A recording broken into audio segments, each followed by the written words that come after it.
Good stuff. Keep it going. Keep the as Justin would say, the curiosity. Okay. The sentiment after Redfall is that Starfield has to be a 9 out of 10 or better. Should Starfield have this pressure, this much pressure on it, or is that much pressure unfair? And so, Cicero, basically, you get to decide yay or nay. Is this too much pressure? Or if it is not, again, I will direct our opening arguments. But after that, unhinged. So,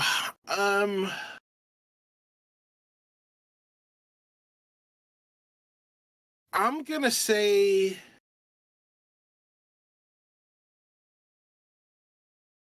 that Starfield already has this much pressure on it. And so I'm not gonna say that it's unfair. That it does have this much pressure on it. I don't know that it's gotten any more additional pressure. I think there's additional attention put on it. But I think that at any metric, if Starfield wasn't the brilliant game that we're hoping that it will be, that would have been it would be looked at as a zeitgeist failure, right? Not necessarily a critical one, not necessarily a commercial one, but a zeitgeist failure if it isn't a 9 out of 10, right? In the way that people feel. Because Bethesda knows that when they release these types of games, and this game is an Elder Scrolls clone, it's a Fallout.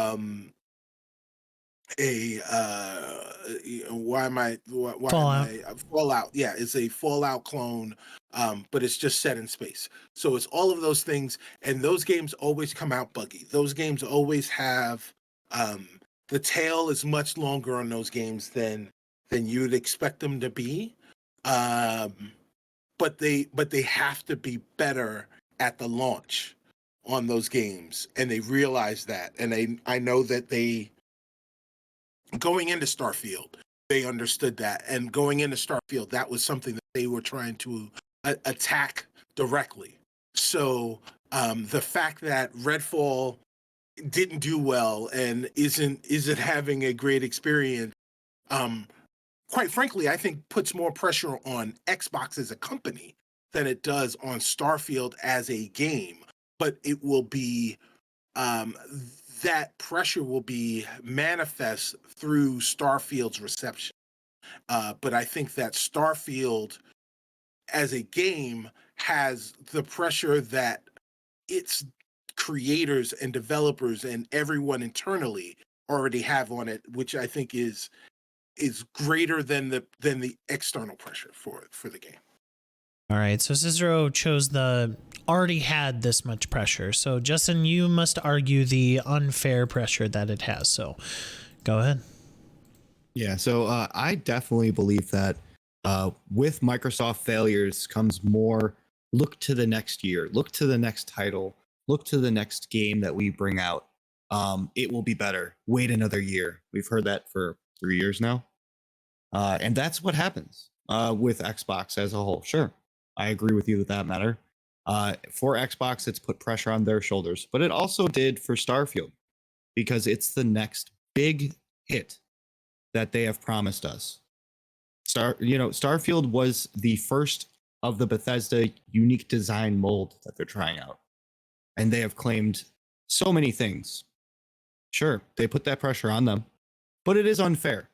It's definitely unfair. No game in history has been perfect.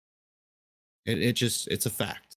There's always been a bug here and there for any game, any developer that comes out with a game. It's never perfect.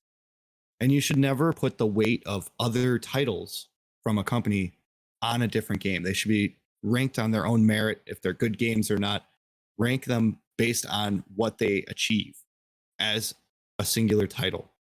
That's why you can't say a Batman Arkham City is way better than another title in the Batman franchise. You rank that for what it was. That game was perfect for us. There were bugs in it. There were, but it was a game nonetheless, and nothing is perfect. You can't have high expectations for a game that's never been made before. This is a new IP that they're trying something, they're going with their heart, and they're going to give it their all. And you can't rank it based on other titles that Microsoft has released previously. You have to always have that open mind for a new title and a new experience. It is what the developers were trying to create. And I feel like as a title, a new IP, it should be ranked on its own. Well, I mean, that's sure, right? Yeah. And when, Draymond Green gets foul somebody hard in a game, the ref should look at what he did in that particular game before determining whether or not it's a. But the reality is that the history of Draymond Green rides with him in every game that he plays. And so what would be looked at as a regular foul for some people will be looked at as something malicious and intentional because it came from Draymond Green. And a game that comes from Bethesda Studios that is an open world first person RPG is going to be judged based on the history of the games that have come before it from that studio. And sure, people will look at it on its own, but they will also look at it compared to the games that this company and this development house have made that are very similar to this game previously. And that is something that is natural, that is going to happen. If anything, I think that this game, well, first off, Bethesda put this pressure on themselves, right? When, like, you don't have to announce the game, right? Like, you don't have to announce it. You could just release it, right? Like, hey, here's a game, release, there it is. But when you announce a game and you talk about how wonderful it is and you talk about all the experience and you make all these teasers, you set an expectation. You're the ones who are telling me that your game is going to be great. So if I have an expectation that your game is going to be great, it's mostly because you told me that. Yeah, I agree with that, Cicero. That's what I should expect. I agree that we told you it was going to be great, but fans and players, gamers alike are saying it has to be perfect, and no game it has to be is a 9 perfect. out of 10. Yeah, 9 out of 10. And I think that it's realistic that people are going to critics, when they look at this game, they're going to look at the history of all of the games that have come from this development house, and will weigh this game based on the state it is in compared to the state that those other games were in when they were released, and will grade it on a curve based on that. Unless it's, that's not how it's going to work. That's not how it's going to work, Cicero. It is. If you look at the reviews for Fallout 76, right? When Fallout 76 came out, it was a buggy mess. And everybody said, hey, look, I know that Bethesda games, these Fallout games, when they come out, they're buggy, but this is beyond the pale.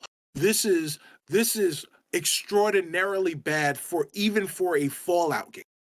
And so that only goes to show you that when the critics are reviewing this game, when they are critiquing this game, they are using the information that they have had, that they have acquired previously, to inform what their expectation levels should be for this game. And they're going to do the exact same thing for Starfield because it is the same type of game. So there are going to be a chance for there to be bugs in this game, but they're going to look at the bones of this game and say, hey, is this game good? Like, I know, right? I've got faith that, given time, these guys will fix the bugs that they've gotten here, because I've seen them do that numerous times over the course of the last day in several different games. So I have zero worry about that. I know that they're here right now. Are they so bad that the game is unplayable? Are they so bad that they negatively impact my level of enjoyment with this game?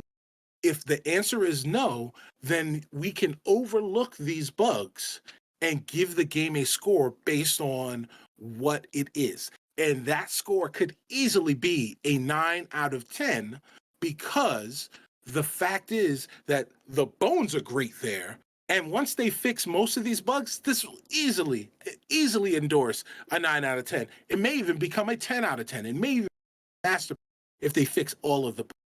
And that's the expectation that Bethesda set for us when they started talking about Starfield. The conversations around Starfield have been there already. And I believe internally they are confident that they can hit those expectations.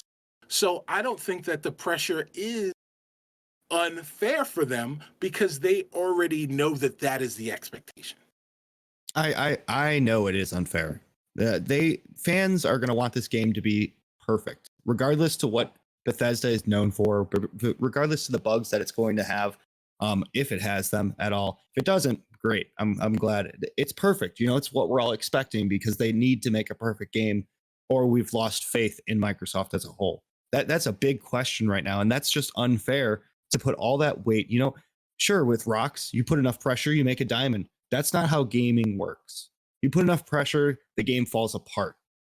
If they would have kept pushing Suicide Squad and kept pushing them, hey, get it out, we would have got a turd nugget of a game. Sorry to say it, that's what we would have gotten. I'm not gonna get a turd nugget of a game. Yeah, sure, whenever it does come out, because that pressure that is there. And no, without I don't that think pressure, it has anything to do with the pressure.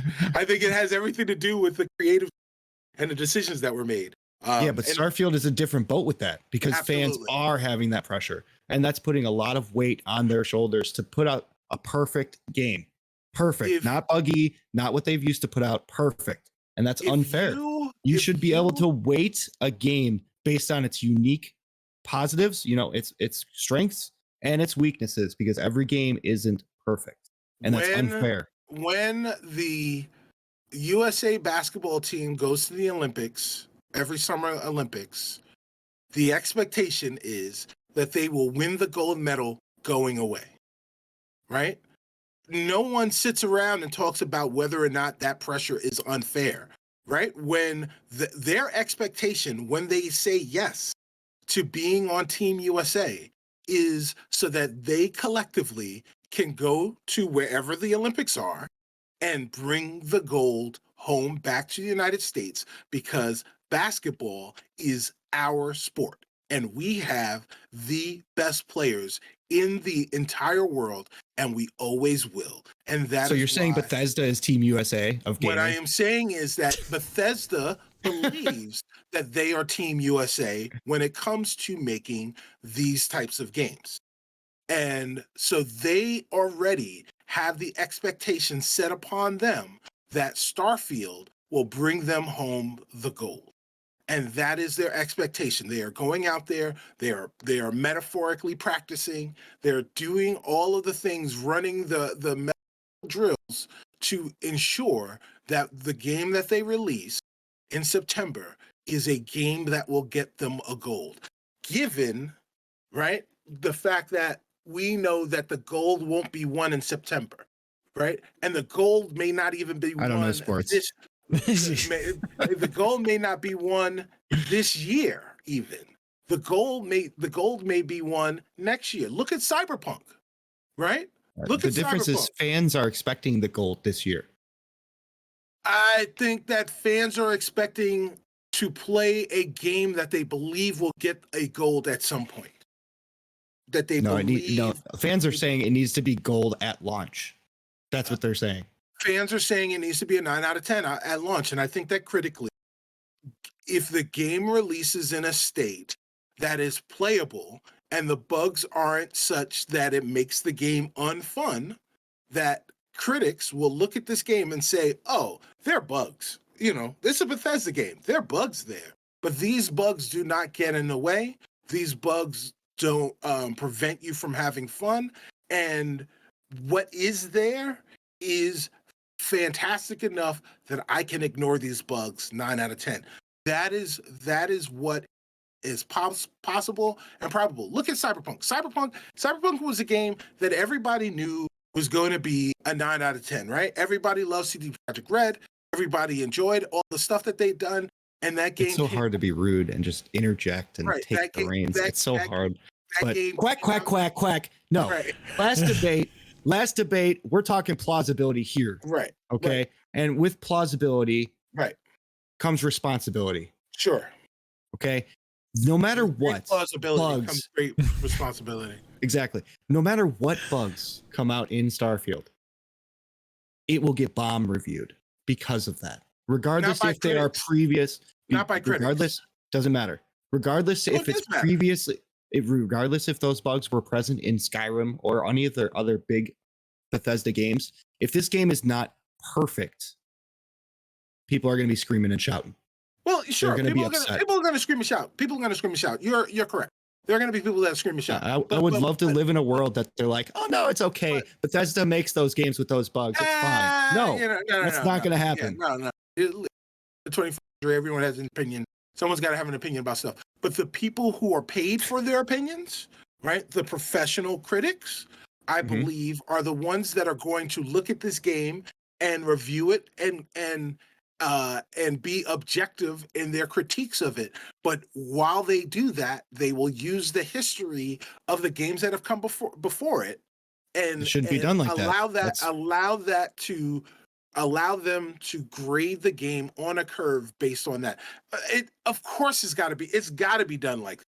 It's got to be each game should be ranked on its own merit of quality positives and quality negatives, or bad negative weaknesses, and each game should be ranked alone on a scale for that game, just like movies. Look at Super Mario Brothers and how bad what are you talking about? If a movie is a sequel, they talk Super Mario Brothers. No, if a movie is a sequel, not Super Mario Brothers.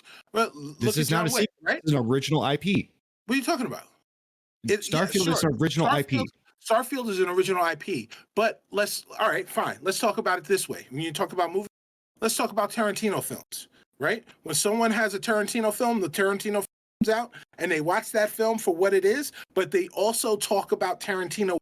They also talk about the things that they know are there and persistent throughout his history of work. So these are things that they can expect to see, or if they see them, will nod and say, oh, these are things that I know that he does. And I will critique the movie based on those things as well. So that's not how just Starfield's going to work, though. Starfield's got to be perfect. That's how critiquing works. That's how critics work. All right, I'm calling it. Good job, guys. So hey, yeah. Now I want the record to show that I am on. I'm actually on Justin's side in this argument. I think that the pressure on Starfield is slightly unfair, at least with some of the language that people have been using on the podcast I've been listening to recently. I think it's quite unfair. The fact that it has to be a 9 out of 10 or Xbox is in shambles. You know, I think it's quite unfair on one sole game. I will give this argument to Cicero, though. I think his argument was just slightly more sound and a little bit more fulfilled than yours, Justin. I do agree with you, though, Justin. Mike from Test Your Might here. Thanks for listening to this debate topic from the latest episode of Test Your Might. If you'd like to listen to the full podcast, check out the links below. Please subscribe to the channel over to my left and check out this playlist to my left as well. Bye.